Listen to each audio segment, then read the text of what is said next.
Olá, está começando mais um Espaço Livre. No programa de hoje vamos falar sobre o Dezembro Laranja, um mês que chama a atenção para as doenças de pele. Para se ter ideia, o câncer de pele é o com maior incidência aqui no país. De acordo com dados do INCA, todos os anos surgem cerca de 176 mil casos aqui no Brasil. E para entender melhor esse assunto, recebemos a doutora Tatiana Gabi, médica da Sociedade Brasileira de Dermatologia. Seja bem-vinda, doutora. Muito obrigada pelo convite, é um prazer estar aqui falando com vocês. Doutora, quais são os motivos que tornam o câncer de pele o tipo mais frequente no Brasil? Na verdade, o câncer de pele é o tipo mais frequente de câncer no mundo. Isso tem a ver com o fato da nossa pele ficar exposta ao sol e também aumentar a chance de diagnóstico desse tipo de lesão, né? E o fato de que as pessoas ainda se expõem bastante ao sol sem a devida proteção. E como que o Dezembro Laranja ele ajuda na conscientização, da importância da prevenção das doenças de pele? Então, o Dezembro Laranja é uma iniciativa da Sociedade Brasileira de Dermatologia, é uma campanha, de orientação para a população de conscientização da fotoproteção, que não se limita apenas ao uso do filtro solar, tem a ver também com a atitude perante ao sol, Tanto que o nosso slogan é se exponha, mas não se queime, a gente vai discutir um pouco isso aqui. E por conta de o dezembro ser o mês que as pessoas justamente saem de férias, se expõem mais. Então a ideia é justamente levantar essa questão para as pessoas poderem entender um pouco melhor e se protegerem mais. Olha, uma pesquisa da Sociedade Brasileira de Dermatologia do Datafolha, divulgada no ano passado, relatou que 70% da população acima de 16 anos se expõe ao sol de forma intencional nas atividades de lazer e que 63% não usam protetor solar no seu dia a dia. Como que o protetor solar, doutor, ajuda a prevenir, não só o câncer, mas todos os tipos de doença de pele? Na verdade, assim, até temos algumas doenças de pele que se beneficiam da exposição solar, mas realmente é um número muito alto que chama bastante atenção ainda, o fato de que as pessoas se exponham de forma intencional e ainda sem utilizar a proteção adequada. O filtro solar é só uma das proteções, Então, assim, se nem filtro solar as pessoas estão usando, a gente pode imaginar que elas estão se expondo no lugar errado, no horário errado, com um tipo de roupa errada, e provavelmente estão se queimando, produzindo bolhas e se expondo aí com maior risco para o câncer de pele justamente. Então, assim, é um número que a gente considera muito alto ainda, Então, essas campanhas educacionais, elas visam a reduzir o número de pessoas que fazem esse tipo de coisa, de se expor ao sol sem a devida proteção. E a ideia, durante todo o mês de dezembro, falarmos muito sobre isso, vários médicos engajados nessa questão, então, nas redes sociais, isso também está muito infundido, todo mundo falando sobre como que deve ser feita essa proteção e essa exposição. Em relação aos protetores, qual que é o fator mais indicado? Porque muita gente tem dúvidas em relação ao fator, se ele está relacionado ao tipo de pele, se eu sou mais branquinha, eu tenho que usar um fator mais alto? Na verdade, assim, quando a gente for falar nos tipos de câncer de pele, a gente vai ver que mesmo as pessoas mais morenas têm risco para câncer de pele. Então, a proteção solar deve ser para todos os tipos de pele. O que a gente orienta é que seja colocada uma camada generosa de filtro solar e, na verdade, esse número 30, que é o que a gente indica, a partir dele, ele indica que, na verdade, você fica 30 vezes mais tempo protegido de ficar vermelho do que se você tivesse sem o filtro solar. E para você ter esse tipo de proteção, você tem que colocar uma camada bem grossa. Para você ter uma ideia, um frasco aí de 100 ml daria para 4 aplicações no corpo todo. Como a gente sabe que a maior parte das pessoas não faz a aplicação dessa maneira, então a gente às vezes acaba indicando um fator mais alto para que ela tenha essa proteção de 30, de 20, de 40. Então, seria por isso que, às vezes, a gente lê que não existe necessidade de usar um filtro mais alto do que 30, mas, mesmo assim, os dermatologistas continuam prescrevendo. É por conta do uso típico, que é diferente do uso ideal, Então, seria isso. É por isso que tem esses números aí na embalagem do filtro solar. A senhora falou da quantidade do filtro que vem numa embalagem. Qual que é a quantidade ideal que a gente pode explicar para a população para ela passar no corpo? Então, atualmente a recomendação é que você coloque uma camada generosa de filtro solar. Você tem que sentir que existe uma camada ali na sua pele, certo? Então, por exemplo, para você cobrir as pernas de uma forma geral, você vai colocar uma quantidade razoável aí de filtro que vai cobrir todo o meio da mão. E isso deve ser repetido para o membro superior, para o tronco e para o dorso. Então, não é pouco filtro solar. É bastante filtro que a gente deve colocar. E a outra coisa é que a gente recomenda reaplicar. Então, a reaplicação a cada 3 horas, ela vai sobrepor essas camadas que são feitas. Então, é importante, toda vez que a pessoa sua ou pratica atividades físicas ou realmente se molha, entra na água, que ela reaplique, por conta de aumentar o número de camadas que você tem do filtro e de ir melhorando essa exposição, né, do filtro solar. E é o que a população realmente não faz, né? Justamente, a maior parte das pessoas aplica uma vez só, aplica mal e acha que tá bom. Então, assim, é interessante a gente falar sobre isso. Um sinal de que o filtro solar não foi bem aplicado é justamente quando a pessoa se queima de forma irregular, tem um bronzeado ali. A gente consegue observar, né, depois de um dia na praia, se a exposição solar aconteceu de forma errada, a gente vê que a pessoa se queimou. Então, a ideia é não se queimar.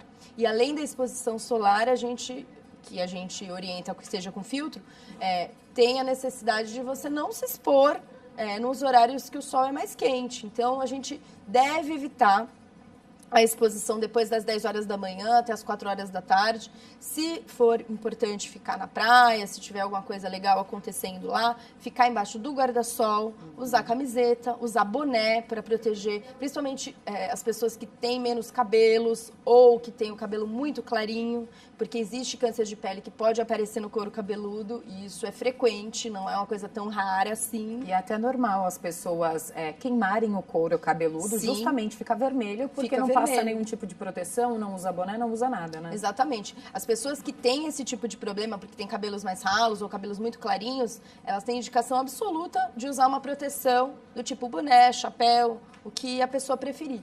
E os olhos, porque a gente sabe que, bom, além da catarata, que é um problema deflagrado mesmo pela exposição ao sol, a gente tem o problema do câncer de pele mesmo, que pode dar na região em volta dos olhos. E essa região é uma região muito delicada, a gente não pode aplicar filtro solar aí.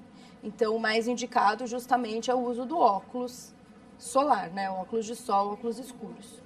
Doutora, a gente falou do protetor solar. Hoje em dia a gente tem muito protetor solar em spray. Uhum. Você acha que as pessoas, elas também não sabem usar? Porque eu sempre vejo as pessoas na praia espirrando de qualquer jeito, não espalham um protetor e daí ela não está protegida do sol, né? A indicação, o spray é muito interessante, inclusive para levar para a praia, porque o filtro solar, que é químico, ele atua absorvendo a energia do sol. Então, se você levar para a praia um frasco branco, transparente, que esquente, você já está perdendo fotoproteção, porque ele está absorvendo essa energia na forma de energia térmica e está perdendo aí a capacidade de absorver energia solar. Então, ele está perdendo o fator de proteção dele. O spray não acontece isso, porque ele fica protegido dentro daquele frasco de alumínio. Então, é bem vantajoso levar esse tipo de protetor na praia. O indicado do spray é que você realmente não passe a mão para espalhar. E é indicado que você aplique ali uma quantidade grande em todo o dorso, na frente. Mas aí tem que aplicar direitinho, porque geralmente as pessoas aplicam de qualquer jeito. E espalham. O indicado não é espalhar, o indicado é você realmente pichar a pessoa com aquele filtro. E no rosto, sim, no rosto você pode jogar nas mãos e aplicar na face. Porque vamos supor que você foi à praia e você só tem o filtro spray e está na hora de fazer a reaplicação. Pode utilizar o spray, desde que você jogue o spray, direcione para as mãos e então aplique no rosto. É necessário utilizar um protetor solar diferente para o corpo e para o rosto? Então, existem filtros solares que são indicados tanto para rosto quanto para corpo. Eu acredito que eles sejam bem mais práticos e eu acabo indicando para os pacientes que usem isso na praia. Mas a gente tem, sim, filtros solares que a gente indica mais para o corpo e filtros solares mais para o rosto. Os do rosto, em geral, eles são menos hidratantes, eles são menos brilhantes e eles são mais indicados para o dia a dia, para o paciente não ficar com aquela cara de que está na praia. Na praia, tudo bem você ficar um pouco mais brilhoso, com cara de que passou o filtro solar, porque tá certo, você está no ambiente correto. Mas no dia a dia fica um pouco estranho você usar esses filtros muito brilhantes, que modificam a estrutura da pele, e você não vai querer ficar com esse aspecto de pele oleosa, né? Então, por conta disso. Doutora, por que o brasileiro ainda não tem essa consciência, né, do uso do protetor solar? Eu acho que falta campanhas educativas. Então, assim, o Dezembro Laranja veio para fechar essa lacuna aí. E o que mais pode ajudar, né, a prevenir o surgimento da doença? Então, o câncer de pele, além dele ter uma característica hereditária, né, então algumas pessoas podem ter um risco maior por ter isso na família, por ter uma pele muito clara. Então, tem algumas coisas que são fatores de risco. A exposição solar é o único risco assim mais modificável que a gente tem. Fora a prevenção também, porque se a gente fizer o diagnóstico mais precocemente, a gente consegue fazer um tratamento menos agressivo para esses pacientes e a gente consegue ter também um desfecho melhor para eles. Então, a educação e o hábito de evitar a exposição desprotegida e frequentar o consultório de um dermatologista. Né? Pelo menos uma vez por ano, quem tem esses fatores de risco presentes, é interessante frequentar. A gente tem a calculadora do risco de câncer de pele, que é um aplicativo gratuito na Sociedade Brasileira de Dermatologia, que está disponível aí nas principais lojas online para ser baixado. Inclusive tem a versão para o desktop. Então, a pessoa que não tem celular, smartphone, pode fazer esse download. E aí, você respondendo as perguntas, você consegue descobrir qual é o seu risco para desenvolvimento do câncer de pele. Através desse aplicativo, chama Calculadora do Risco de Câncer de Pele. Olha, muito bacana. Doutora, a gente vai continuar falando sobre este assunto daqui a pouco. Vamos para um rápido intervalo e já voltamos com mais Espaço Livre.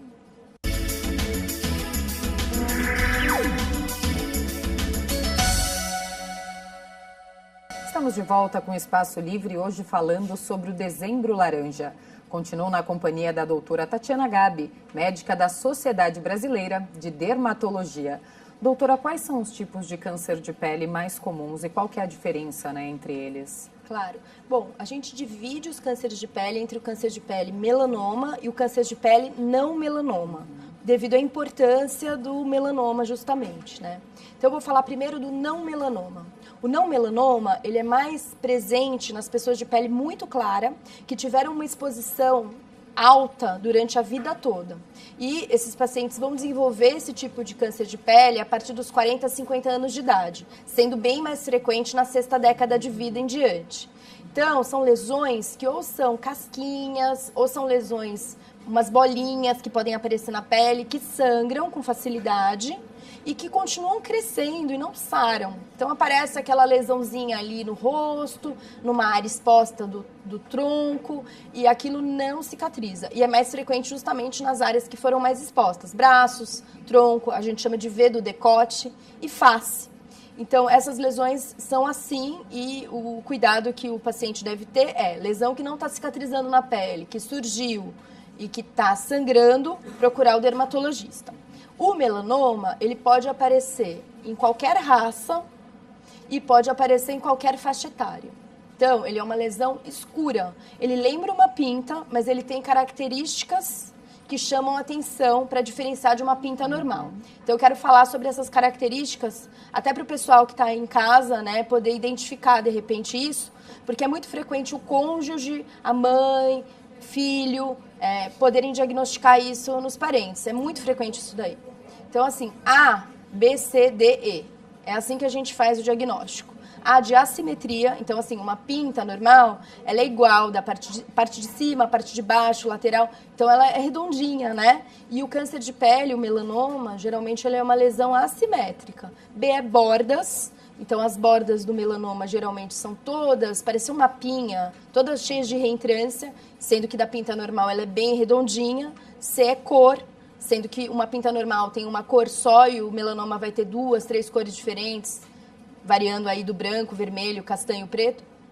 o D é diâmetro, então são lesões maiores do que aquela borrachinha que tem atrás do lápis. Geralmente essas lesões maiores são mais perigosas, temos que ficar atento.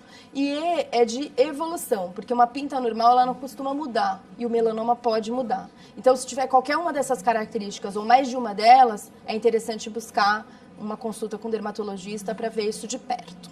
É bom sempre ficar atento, né, às mudanças, se você, principalmente as pessoas mais brancas que costumam ter muitas pintas, né? Exatamente. Esse é um fator de risco, inclusive tem no aplicativo que eu falei, se você tem mais de um número grande de pintas. Aí você vai dizendo lá quantas pintas você tem e você vai ser classificado em maior ou menor risco para o melanoma de acordo com isso. E, doutora, é verdade, então, que as pessoas com peles mais claras e até as pessoas albinas, elas têm mais chance? Com certeza, porque a melanina, que é o que dá cor à nossa pele, ela é uma das coisas que protegem a pele contra a radiação do sol. Então, a melanina, ela absorve a radiação solar e ela muda de formato. E ela dá um tom mais escurecido, que o pessoal gosta, que é o bronzeado, né? Então, quando ela faz isso, ela evita que a radiação mute o DNA das células da pele. Então, com isso, você tem uma pele mais clara, ela tem menos proteção contra o câncer não melanoma. Mas o melanoma, justamente, é o câncer das células que produzem a melanina. Então, tanto faz o indivíduo ter ou não ter mais ou menos melanina. Ele tem mais risco. Porque tem muita gente com a pele mais escura que sempre fala, eu sou moreno, eu sou negro, não preciso passar protetor solar, aí vai lá para o sol, só que não é bem assim, Não é bem né? assim, porque existe risco para o desenvolvimento desse câncer mais grave, que é o câncer melanoma, tá? E, assim, o melanoma, ele está mais associado com queimaduras na infância. Então, pessoas mais claras que se queimaram na infância, que desenvolveram bolhas, essas pessoas estão em maior risco. E pessoas que têm mais melanina também. Então, orientais, pessoas da raça negra ou descendentes e indígenas também, tá? Porque eles têm mais melanina, mais risco, portanto, de desenvolver uma mutação dessas células por ter um número maior delas. Doutora, quais são os tratamentos indicados, né, para cada tipo de câncer de pele? Então, os cânceres de pele se tratam com cirurgia. Dependendo do nível que tiver esse câncer, do grau de evolução dele, a cirurgia vai ser suficiente ou não. Por exemplo, se você pegar um melanoma no início, a gente chama ele in situ, ou seja, ele não espalhou para nenhum lugar. Então, você consegue, através de uma cirurgia simples de pele, resolver o assunto. Agora, se esse melanoma já se espalhou e gerou metástases, que seria o espalhar mesmo as células cancerígenas pelo organismo, aí você vai precisar fazer um tratamento com quimioterapia, radioterapia, dependendo de onde está esse tumor, e aí vai entrar outro tipo de profissional. Não é mais só o dermatologista que vai atender. Vai ser o cirurgião geral, o oncologista, a gente vai precisar envolver uma equipe multidisciplinar para tratar o paciente. Então, as chances de cura, elas são bem maiores, né, se a doença for descoberta logo no Justamente. início. A pessoa tem que ficar bem atenta, né? Exato, porque quando você descobre o melanoma no início, é muito chato a gente ter um câncer, ninguém quer, ninguém gosta. Mas a gente faz uma cirurgia, acompanha o paciente e a gente pode falar em cura. E ao passo que quando você pega esse câncer num estágio mais avançado, que não está mais somente na pele, aí a coisa fica um pouco mais complicada. E as pessoas, elas não costumam, né, dar atenção a pequenas manchas no corpo. Quando que a gente sabe que, opa, ali tem uma coisa estranha? Quando aparece uma mancha diferente? Quando tem alguma alteração mesmo? Então, se for uma mancha escura, ficar atento para aquela regrinha do ABCDE. Se for uma lesão que não é escura, observar se ela sangra, se ela está crescendo, porque existe o melanoma que é amelanótico, ou seja, que ele não é escuro. E esse é ainda mais grave, ele é tão indiferenciado que nem parece mais com uma pinta, entendeu? Ele cresce mais rápido e ele é um tumor mais agressivo ainda. Então, assim, a gente tem que ficar atento para coisas que crescem na nossa pele, que sangram e não estão melhorando sozinhas. A população, ela não tem essa consciência, né, de acompanhar o seu corpo, de verificar. A gente tem um câncer de mama que, hoje em dia, eu acho que as mulheres, elas estão mais atentas, até sabem fazer o exame de toque, mas eu acho que em relação à pele, a gente ainda deixa muito a desejar, né? É verdade, e está muito mais acessível ao exame. E assim, aquilo que eu falei no meio do programa é real.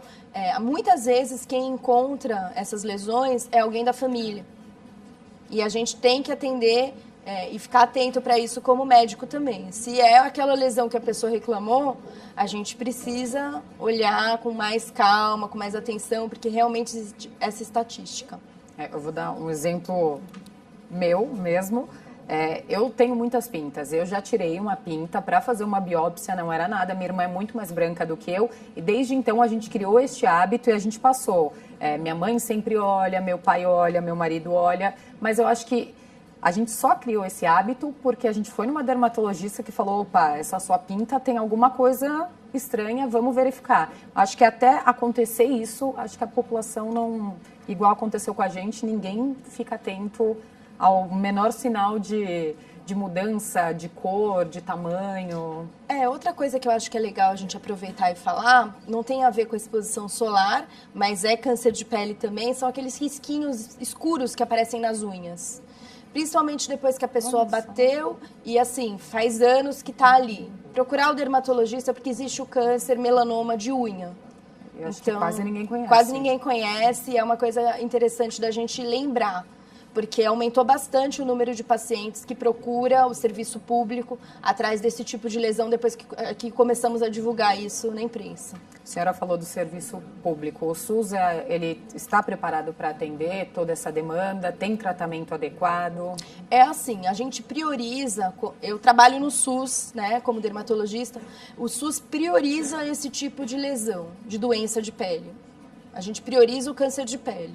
Então, quando é câncer de pele, o paciente vai ser atendido. Às vezes demora, porque existem vários graus diferentes de câncer de pele, tem uns que são mais agressivos, outros que são menos, mas sim, a gente tenta absorver todos esses pacientes. É difícil, porque a gente sabe que até o paciente chegar no serviço, às vezes é um pouco complicado, mas se a pessoa está desconfiada disso, vale a pena procurar sim, porque se for, vai acabar conseguindo tratamento sim. Outras doenças de pele, às vezes é mais difícil por conta dessa priorização que é feita. Quais são os outros tipos de doença de pele? Ixi, tem muita doença de pele. Os principais, os mais comuns. Então, as doenças de pele mais comuns que a gente tem, que a gente oferece tratamento, bom, tem a psoríase, né, que acomete 1% aí da população, é uma doença muito frequente, que são aquelas placas vermelhas que descascam, localizadas principalmente nos joelhos e nos cotovelos, e pode espalhar para o corpo todo, né? Geralmente quem tem joelho e cotovelo não vai ter no corpo todo, mas pode sim acometer o corpo todo. Esses pacientes também que têm lesões no corpo todo também são absorvidos pelo SUS, porque a gente sabe que é uma situação muito grave de doença de pele, né? Agora, existem outras doenças de pele, manchas, acne é muito frequente também. Esse tipo de doença, às vezes a gente não consegue dar atendimento, mas a gente sempre consegue orientar esses pacientes. Doutora, os fatores climáticos, eles também influenciam no aparecimento das doenças de pele? Sem dúvida, né? Então, por exemplo, países tropicais têm mais casos de câncer de pele, menos casos de doenças como a psoríase, que melhora com o sol, né? E por aí vai, assim, lugares frios a gente tem maior incidência de doenças que pioram com frio. Temos dermatoses que pioram com frio, urticária pelo frio, eritromelalgia, que é uma doença que a pessoa fica com as extremidades azuladas. Então, a gente consegue ter mais um tipo de doença do que outro e tudo mais. No caso do câncer de pele, existe uma idade com maior incidência e ela aparece da mesma forma entre as mulheres e os homens? Então, mulheres e homens, sim. Incidência é mais frequente a partir da sexta década de uma forma geral, porque o tipo não melanoma é mais frequente. Mas o tipo melanoma pode aparecer em indivíduos mais jovens. Doutora, quais são as dicas que você dá, então, para quem está assistindo o programa, para se proteger, para se prevenir de qualquer tipo de doença de pele? Olha, observar o horário da exposição solar. Então, assim, evitar a exposição entre as 10 horas da manhã e as 16 horas da tarde sem o devido cuidado. Usar óculos, boné, chapéu, camisetas. Tem aquelas camisetas que protegem contra a radiação ultravioleta. Às vezes a criança não deixa a mãe passar o filtro solar, mas a gente tem essa possibilidade da camiseta. O uso do filtro solar com as reaplicações adequadas, né? E um fator de proteção 30 para cima. E a outra coisa é não esquecer de proteger as crianças. Inclusive, a gente tem aí uma campanha para as crianças, que é o Sol Amigo da Infância, com outro aplicativo, que é o Sol Amigo, que as crianças podem baixar nas lojas normais também, tem para o computador, que é um desenho que as crianças vão colorir e enquanto você não colocar o filtro solar, o boné e o chapéu na criancinha que está lá no desenho, você não consegue fazer, não consegue colorir, sabe? Então, é uma forma da gente educar essa população mais jovem para o futuro e também porque a suscetibilidade maior do câncer de pele mais grave, que é o melanoma, é justamente se essas crianças se queimarem na infância. Então, a gente tem que ficar atento para isso. Doutora, muito obrigada pela participação aqui no programa. Quer deixar algum contato? Eu que agradeço. Eu queria deixar o contato da Sociedade Brasileira de Dermatologia, www.sbd.org.br. Lá você consegue, em qualquer lugar que você esteja do Brasil, ver se tem um dermatologista da Sociedade Brasileira de Dermatologia para você poder consultar. Muito obrigada. Obrigada. E obrigada a você que nos acompanhou em mais um Espaço Livre. TV Câmara São Paulo, a política da cidade passa por aqui.